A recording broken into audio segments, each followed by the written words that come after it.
Vlogging cameras, everybody's done them well. Not everybody, and that body being Nikon.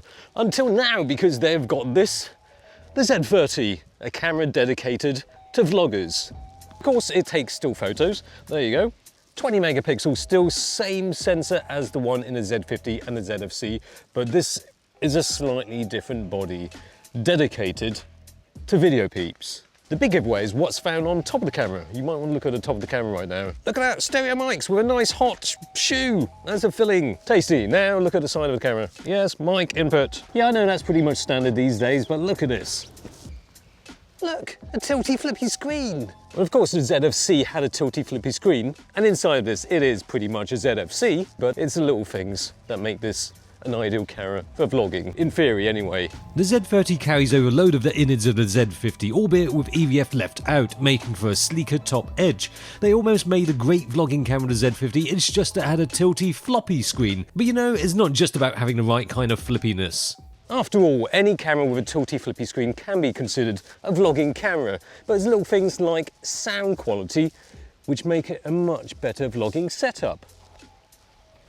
Well, currently the sound of my voice is harassing your eardrums thanks to the lav mic hidden within my t-shirt. But vloggers, you don't really want to be hooking up a lav mic every time you go vlogging, right? An on-camera shotgun mic is a pretty standard choice for good sound, but it doesn't make for a sleek and subtle setup. Which is why you want a good built-in stereo mic. Sony did it with their vlogging cameras, the ZV-1, the ZV-E10, which is now kind of out of production. Which means, luckily for Nikon, there's been a huge gap left for Nikon to fill the gap of the rather unique niche of APS-C vlogging camera with a built-in stereo mic that's really rather good.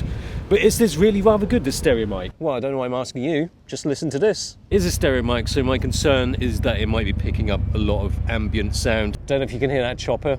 Hopefully not. Hopefully it's picking up my voice more. You don't want me shouting into the camera. It would be fantastic if this just picks up my voice nice and crystal clear without picking up any of that other nonsense. But there is options. The options within the menu attenuate frequency response. So you've got wide range and vocal range. I was on wide range just now. Vocal range, let's change it to that. Vocal range, hopefully that picks up the sound of my voice a bit better, although I'm not exactly sure. One thing is that it doesn't come with a dead cat to put on top of it as standard, but if you get the vlogger kit, you can get the little dead cat thing, you know, the little Don King thing that you put on top of your camera. It's not a particularly windy day, so if it's picking up any wind noise, then it's not very good, right? An option for wind noise reduction. I mean, it's not going to reduce much because, as I said, there's no wind. But if we've got wind noise reduction, it's probably a little bit different sound, my voice.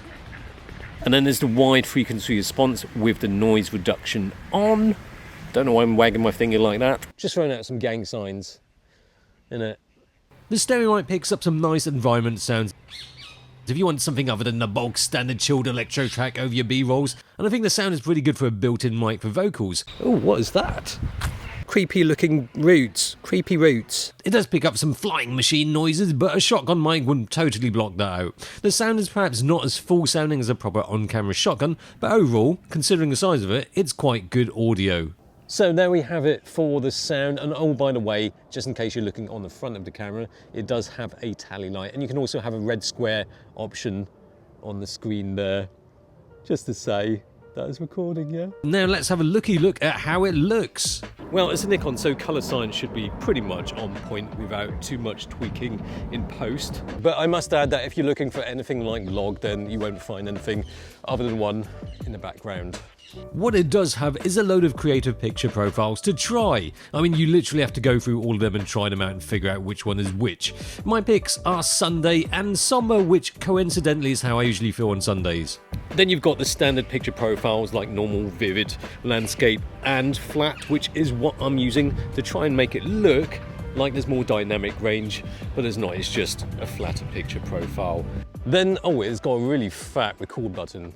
Check that out. Fat button. There's no way you can miss that one. In fact, it's all kind of made simple. Even the screen looks simplified once you flip that screen round. Complex. Simplified. Essentially what they're doing is aiming this more towards an entry-level market. Those kind of people who are using their smartphones for vlogging, but want to upgrade to something with slightly better quality than that.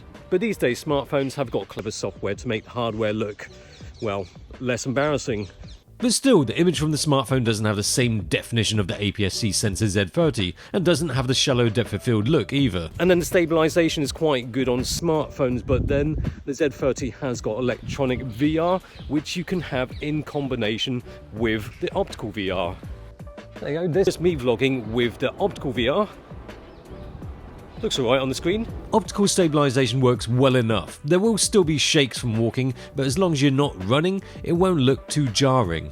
Now this is with electronic VR switched on, which combines with the optical VR to hopefully make it super smooth. The electronic VR adds a little bit of extra stability with the video footage, which is fine if you don't mind that it will be cropped in a little further. There's a sport mode for fast moving subjects too, but honestly, I'll probably be happy with optical VR only. I don't want cropping in from the electronic VR, and for B-rolls, I could get pretty stable handheld shots without it. Another thing that is pretty good with the Nikon is that the full-time autofocus is pretty good. You get the point. Good eye AF. Works on cats and dogs too, and should stay tracking even when the subject briefly turns away. This is like the industry standard eye AF test. It is in some ways pretty much an entry-level camera, yes, but in other ways, it's not bad. The performance is really quite good on something like this, which doesn't really cost too much money. It does 4K 30 and 120 frames per second in full HD, which is enough. It's really quite likeable as a vlogging camera. It ticks many of the boxes of the Sony ZV-1 and ZV-E10, and then some. And all of that in a nice, small, lightweight, with a typically good Nikon grip package. What more do you really need in a camera that is good for people who like shooting their own face? It's a decent vlogging package. The only thing I think it could do with is a small, lightweight, ultra-wide zoom for vlogging. The 24 widest equiv on the kit zoom is bordering on too tight. And, well, more expensive cameras with tilty screens that you can upgrade to. A lot of vloggers won't just think of stopping at the entry level. Apart from that, the Z30 makes for a great compact vlogging camera. Just before we get to the one more thing, if you want to set up a website or online store, go to Squarespace. You get 10% off your first order with the code down below. Go to the link. Why use them? Because it's super easy to set up your own website. 24/7 customer service, which makes it super simple to set up your website and get going with your websitey stuff. All right, next bit. Okay, so that one more thing is this 400mm lens. Not that big at all. Amazing, 4.5, but still, check out that. This is actually just marginally longer than the 70-200 2.8. It's crazy, lighter as well. This is on the Z9. Look at that, impressive. And the battery's gonna run out on the Z9, so let's take a shot. Let's take a little sample shot. Don't have much time. We'll just take some pictures of ducks.